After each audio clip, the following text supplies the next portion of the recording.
What's going on, YouTubers, gamers and fellow hobbyists, and welcome to this episode of Dungeons and Dragons, where I go over some of the stuff you will need. Now, if you're a player, up to this point, you've got the starter box set and the player's manual. That's pretty much all you will need, unless you want to become a dungeon master yourself, of course. Perhaps create some games, run some games or campaigns through yourself, in which case there are other things you will need. However, this next item, the monster manual, this is something you can pick up if you're a player as well, and the reason is it's for everyone. It's almost like a mini encyclopedia of all the basic monsters you will encounter in Dungeons and Dragons.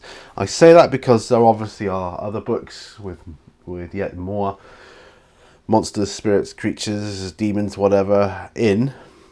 But this will give you the basics, and the good thing about this is, obviously from a dungeon master point of view, it has all the stats, of course, which is obviously nice.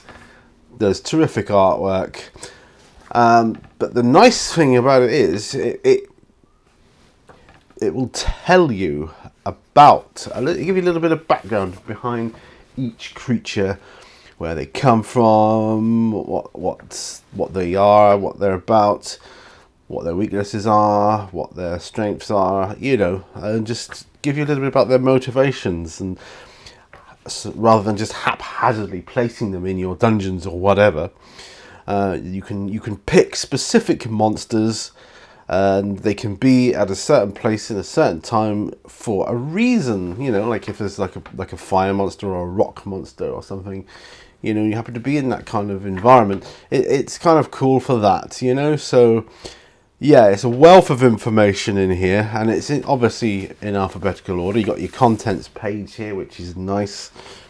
See if we can zoom in a bit here. Not that you really need this way. Not that you really need to see it, but just so you can get a clearer idea. So get your contents page, and just tells you how to use the book, the different environments, and how to use the stats, the experience points, what the challenge. They've all got like challenge ratings and that. So rather than just pick a monster, you will actually see, is it going to be too tough for my characters? So you just consult the table. If a monster's a challenge rating of 7, then you're looking for a party of having 2009 to 3000 experience points as a level, so, and it kind of balances that out, and that's nice. I like that, whereas the monster manuals of old, from older editions, didn't have that, so I do like that. And it tells you about different creatures as well, the wolves there, the different types.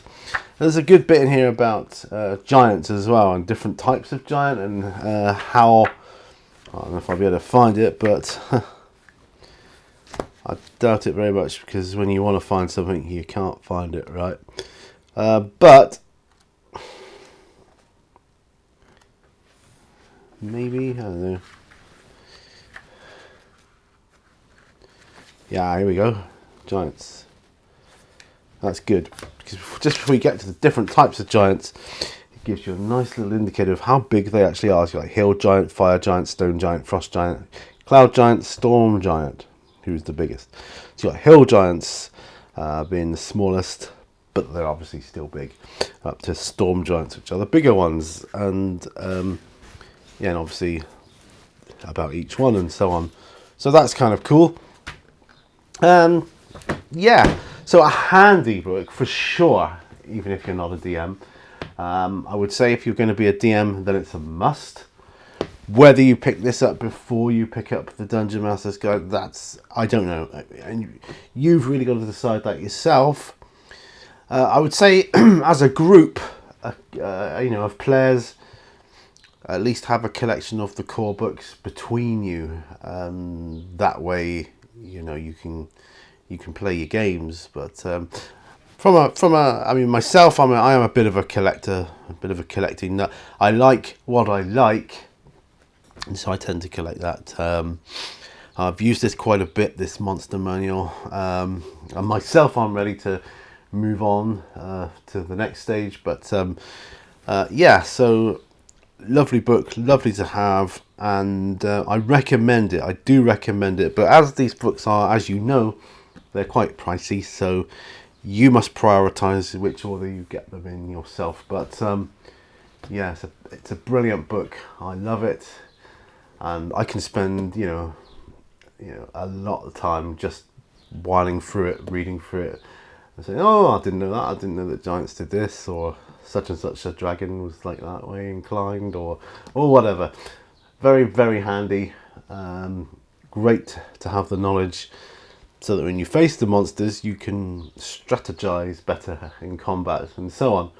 Anyway, that's all I got for this video. Thanks ever so much for joining me. Remember, all brushes lead to war, folks, and I'll see you on the next video. Bye for now. Bye bye.